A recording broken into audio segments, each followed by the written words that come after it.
Number one, let's start with what happened yesterday, because she has gone viral, all right? She's gone viral over hot girls eat Arby's. Yeah. She was wearing this outfit, this arrangement into the Chicago Sky game. Of course, the Indiana Fever, I would like to say, beat the brakes off the Sky, but really it felt like they underachieved a good bit yesterday. Sophie Cunningham unintentionally took up the whole WNBA news cycle while sporting an Arby's shirt. Fast food merchandise is suddenly outperforming ticket sales after one tagline received 800,000 views. Even if you tried, you couldn't plan for this kind of pandemonium. Angel Reese was silent and salty, most likely both. What began as a joke may have just revealed the league's most significant marketing issue.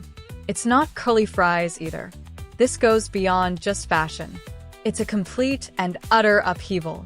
Because Sophie became the focus rather than merely wearing the clothing, grab your Sophie Cunningham's t-shirt became a marketing phenomenon. Sophie Cunningham currently plays for the Indiana Fever and has now become one of the most recognizable WNBA players. After Barbie night, she pulled up wearing a shirt that said "Hot Girls Eat Arbys," and the internet lost it. But here's the real backstory. A few months earlier, Sophie posted a video rating Arbys. And that video was just her being authentic in herself. And that puppy went viral. I think I'm gonna go ahead and give Arby's a solid 9 out of 10.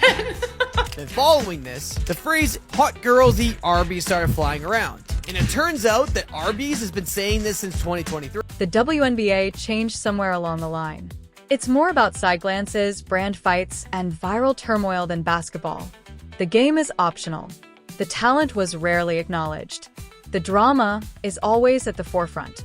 The shot timers seem to be counting down to the next tweet rather than the next bucket. And Sophie Cunningham was quietly igniting the internet amid this off-court commotion. With an Arby's shirt and no pretense, not a crossover. Just charm and curly fries, no subweets or theatrics. Sophie became a headliner, while others do the same. In a league in dire need of realism, she unintentionally added too much seasoning. And for some reason, it struck more forcefully than any buzzer beater. We know somebody that has gotten ridiculously popular this year with the Indiana Fever. I made a prediction that she was going to be the second most popular player on this team by the end of the year. And then, of course, there was the big incident during the Connecticut Sun game. And by the end of that game, she was known as Caitlin Clark's enforcer, right? The one that's got her back. At times, it feels like the only one that's got her back, if I'm being quite honest. Please subscribe to our channel and leave a like if you're having fun. ISO plays are not being run by her. The truth is being isolated by her. No filters, no glam squad, no performance art passed off as personality. Just vibes, curly fries, and a t-shirt that unintentionally embodied the league's whole marketing plan. Sophie Cunningham remains unconcerned as others try to gain influence through manufactured feuds and TikToks that seem more like a love and basketball revival than professional athletics. Simple talk and 800K shirts flying off the racks like it's a discount sale. No tricks, no thirst traps. In an image-obsessed league, Sophie's winning with something crazy. Genuineness. That seems to be the true MVP move. Sophie Cunningham has broken the internet in multiple ways over the last day. All right, the other day before the Chicago Sky game, this Barbie, and let's be real, let's be honest. If you were going to cast somebody as Barbie, there's a good chance you'd take a long, hard look at Sophie Cunningham. It's as if someone let some honesty in through a broken window. Additionally, a few glued-on lashes were knocked loose based on the fluttering motions. Because the league freaks out when someone like Sophie Cunningham begins to get serious attention.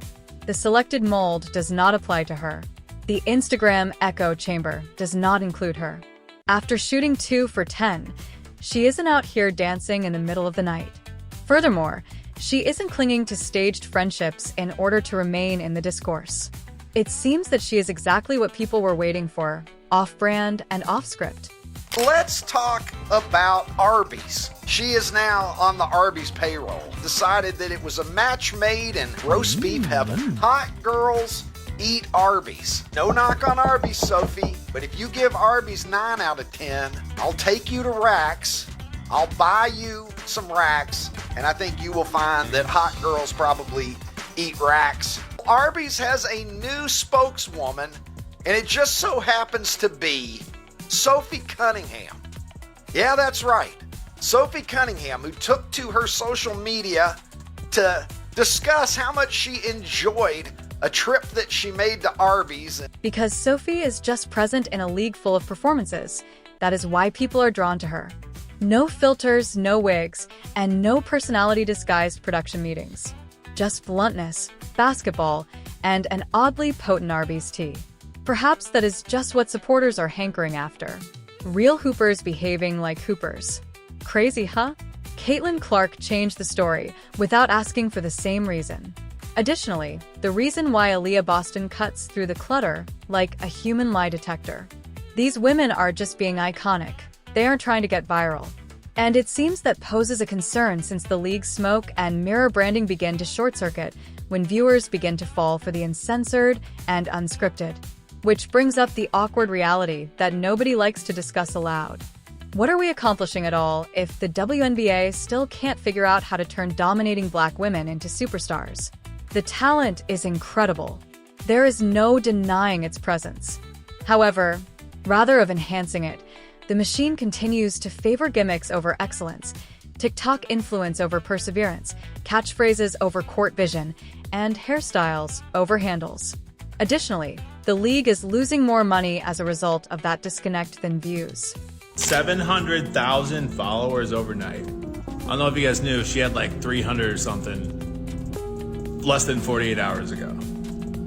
Insane. The enforcer has arrived. And she even posted like twice since then, bro.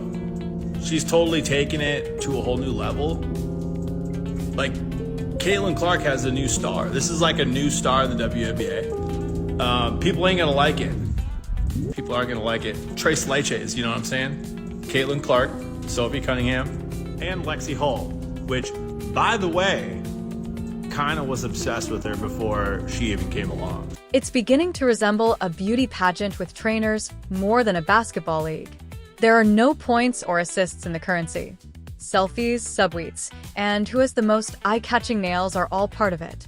The true hoopers, those who grind, remain focused and let their game speak, get lost in the commotion amid all that noise. That's why it struck so forcefully. Real versus algorithmic. A t-shirt and a smile. No character, no glam team. Sophie broke the code without selling the illusion, and all of a sudden, the players who had based their relevance on attitude without output are shaken. When the focus didn't go as planned, the same voices advocating for visibility became very quiet. Because being effortlessly real is the fastest way to reveal the performative. And one thing I like about Sophie is that she's tough.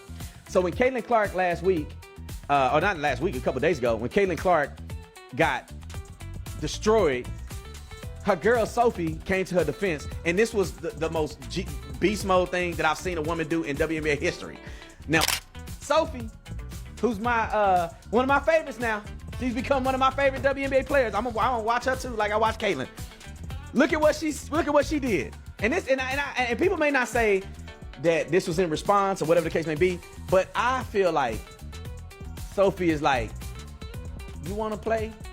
We're because Sophie is the nightmare that the audience of orchestrated chaos didn't anticipate. Someone who is beloved by fans, but isn't produced. Here's the worst part, though. Sophie was never the exclusive focus of this. It concerns what she stands for. A change in what followers are genuinely craving.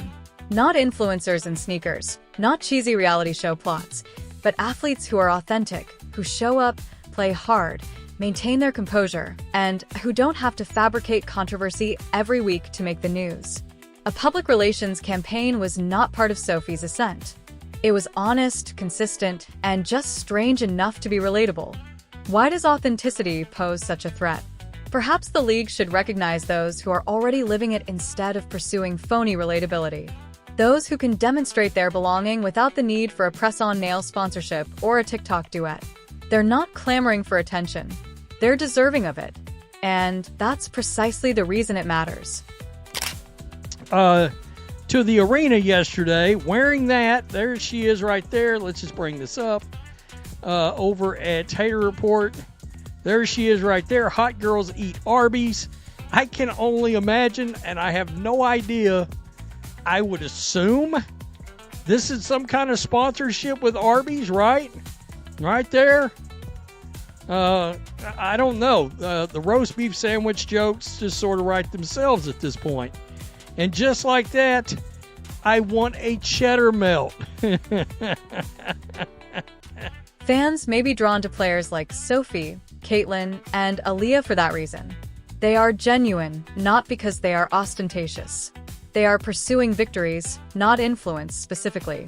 Furthermore, the most interesting storyline is the one that no one created in a league that has been attempting to write every plot point. All of a sudden, a t-shirt featuring fast food is creating more buzz than the league's last 3 marketing initiatives combined. Players who don't use any gimmicks are getting more attention than drama queens who spend 3 times as much on public relations.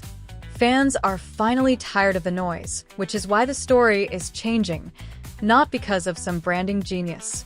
Sophie, however, simply smiles, sends another 100,000 shirts, and returns to being herself without apology. To be clear, though, this was not luck. It wasn't just that she threw on an Arby's tee that made her go viral. This was no coincidence. It was simplicity cloaked in strategy. Sophie was playing 4D chess with roast beef and relatability while the other players in the league were honing their TikTok dances and sending out passive-aggressive tweets.